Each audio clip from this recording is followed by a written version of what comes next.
You know, just a few weeks ago, it really felt like the tide was turning against OpenAI. They were the undisputed kings of the AI race, right? But suddenly, they were on the back foot, facing some serious competition, and everybody was watching.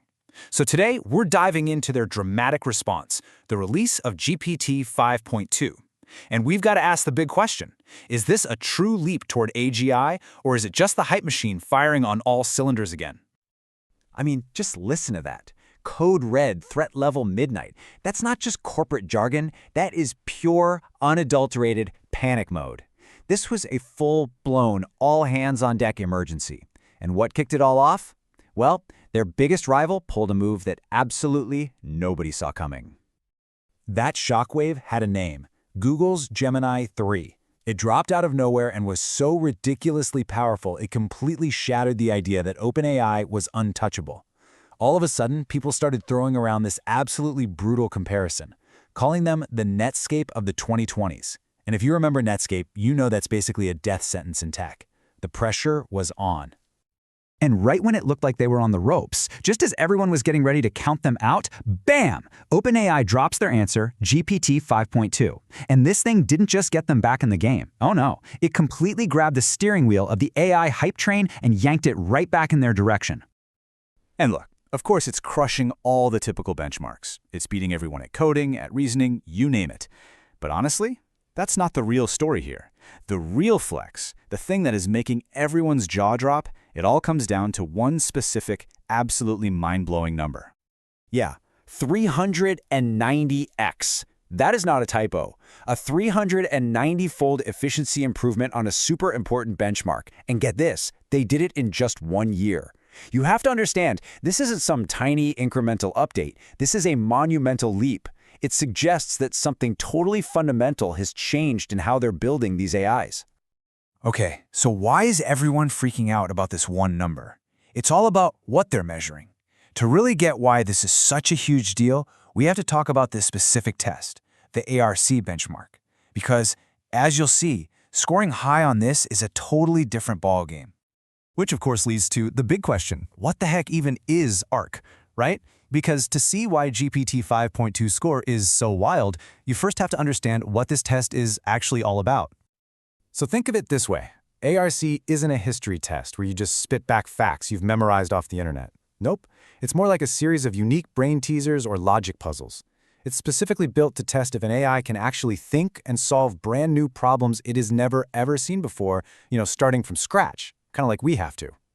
Yeah, ARC is basically designed to be cheat-proof for AIs. The puzzles are super weird on purpose, and they give you almost no data to work with. This means an AI can't just brute force its way through by remembering patterns it saw online. It just doesn't work. If a model does well on ARC, it means it can actually generalize. It can grasp an abstract idea and apply it, and that's what separates real reasoning from just being a fancy autocomplete on steroids. So here's the bottom line. Flexing on ARC is a way, way bigger deal than acing those other kind of sketchy trust me bro benchmarks that we see all the time. This feels more legit. But, and this is a big but, this kind of insane progress doesn't just happen in a lab. It's already spilling out into the real world and, well, it's starting to make a mess. So you've got Silicon Valley popping champagne over these scores, right? But while they're celebrating, the rest of us are starting to see the darker side of all this rapid progress. And some of the consequences are getting pretty concerning pretty fast. I'm talking about the absolute flood of what people are now calling AI slop. Just this endless stream of garbage, low quality, and often super bizarre content that's clogging up our digital lives. You probably saw that nightmare fuel McDonald's ad that went viral a while back. It was so creepy and just wrong that the company literally had to pull it offline. And if you think that was bad, just wait. This is all about to go into hyperdrive, because the really serious money is pouring in. Case in point, OpenAI just signed a $1 billion deal with Disney. $1 billion. They are plugging their tech directly into the heart of one of the biggest creative engines on Earth. So what does that actually mean? Well, think about all those iconic characters, Star Wars, Toy Story, all of it. This deal is about weaving AI deep into how that stuff gets made. Now, we're not at the point where you can just type, make me a new Toy Story movie and get one. Not yet, anyway. But it means OpenAI's tech is becoming fundamental to our culture, for better or for worse. But the fallout isn't just about movies and art. Which brings us to this little phrase. Insiders found a new infinite money glitch. Now that sounds bad, and it points to a totally different and maybe even more worrying side effect of this AI arms race. People are starting to game the financial markets with it. It's a pretty simple concept, right? If you know a huge announcement is coming before anyone else, you can make a ridiculous amount of money. And here's how the glitch works. There are these platforms called prediction markets. Polymarket is a big one, where you can basically bet on whether something will happen in the future. So imagine you're an insider at an AI company. You know the exact date a new model is going to drop. You just go to one of these sites and place a massive bet on it. And because these platforms operate in this sort of legal Wild West, it's basically a form of insider trading that lets you print money with almost zero risk, totally undermining the fairness of it all. So let's pull back for a second, because this is where we're at. On one hand, you have these absolutely mind-bending technological leaps, and on the other, you have some really, really troubling real-world impacts. So how are you even supposed to make sense of this new reality? What are we really looking at here? Is this the moment we're on the verge of AGI with a model that can actually reason and generalize? Or is this just another masterclass in marketing? More smoke and mirrors designed to keep that hype train chugging along and keep the investment money flowing well into 2026.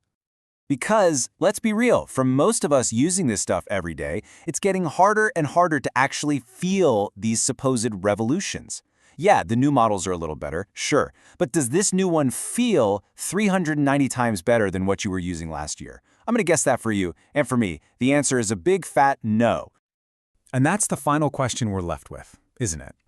Is this incredible performance on a test like ARC the real signal we've been waiting for, the proof that we've finally hit a new threshold of machine intelligence? Or is it just more rocket fuel for a hype train that's moving so fast, it's completely blind to the very dangerous drop-offs right in front of it?